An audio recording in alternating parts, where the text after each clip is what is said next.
Rire et Chanson, Ah le oui. top de l'actu. Le top de l'actu, un humoriste bien se coller à l'actualité tous les matins. Et ce matin, c'est Elodie Pou. Bonjour Elodie. Bonjour. Alors l'actu principale, c'est bien sûr les grandes vacances qui approchent. Dans 43 semaines, c'est les vacances d'été. Et non, bien sûr, l'actu du jour, c'est la rentrée qui a eu lieu hier. Ouais. 12 400 900 élèves ont repris le chemin de l'école. Quand on sait qu'ils ont créé des classes de 12 élèves, il va falloir que le président trouve beaucoup de maîtresses. Ce qui pour un homme politique devrait pas être trop compliqué. C'est vrai. Président qui a d'ailleurs lui-même fait sa rentrée hier, puisqu'il est allé dans une école primaire à Morbach. Ouais, non. Forbach, Elodie. pardon, excuse-moi. Alors, je crois qu'en tant qu'ancienne animatrice périscolaire, tu as des conseils peut-être à donner aux parents pour cette reprise? Tout à fait. Alors Oui. déjà, couchez-les tôt. Ça, c'est la base, bien sûr. Couchez vos enfants de bonne heure vers 17h, c'est l'idéal. Non, mais c'est pas un peu tôt ça quand même? Non, Bruno, il n'est jamais trop tôt pour envoyer les enfants se coucher.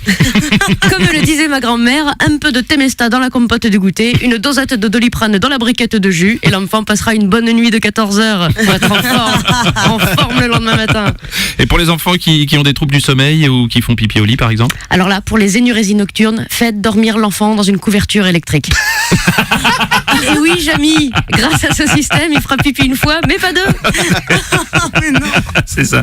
Et alors, est-ce que tu préconises un peu de télé quand même avant d'aller dormir ou Mais pas? bien sûr, Ouais. mon gros nono, il faut dédiaboliser la télé, c'est bien la télé. C'est vrai, il existe de très bonnes chaînes pour enfants. Ah, les chaînes pour enfants, ça, j'adore. J'adore les chaînes pour enfants, mais faut pas trop serrer les maillons, ça fait mal. Oh non. Et pour le petit déjeuner avant de prendre le chemin de l'école, une idée peut-être, non? Du pain, Oui. une baguette par enfant environ, beaucoup de beurre, une plaquette de beurre, des bananes, une douzaine de bananes, de la purée, de la semoule aussi. Ah oui, c'est riche quand même ça. Après, ils mangeront rien à la cantine. Hein. Et bah comme ça, ils auront une chance de rester en vie, tiens. En tout cas, j'ai une pensée émue pour les parents qui vont pouvoir souffler un peu. D'ailleurs, à ce propos, Bruno, est-ce que tu sais comment on appelle une maman qui se repose? Non. On l'appelle maman. Maman, maman, maman, maman. En tout cas, il y a des La parents pauvre. qui sont pas prêts à se reposer, car suite à la suppression des contrats aidés, ils doivent eux-mêmes, dans certains établissements, se substituer au personnel de restauration ou aux animateurs. Comme ça, ils verront comment c'est agréable de scoltiner 46 morveux qui pissent partout et chialent leur race pour une salaire de misère. Et ils arrêteront peut-être de prendre la tête à la maîtresse parce que Cléophée, elle a perdu sa veste.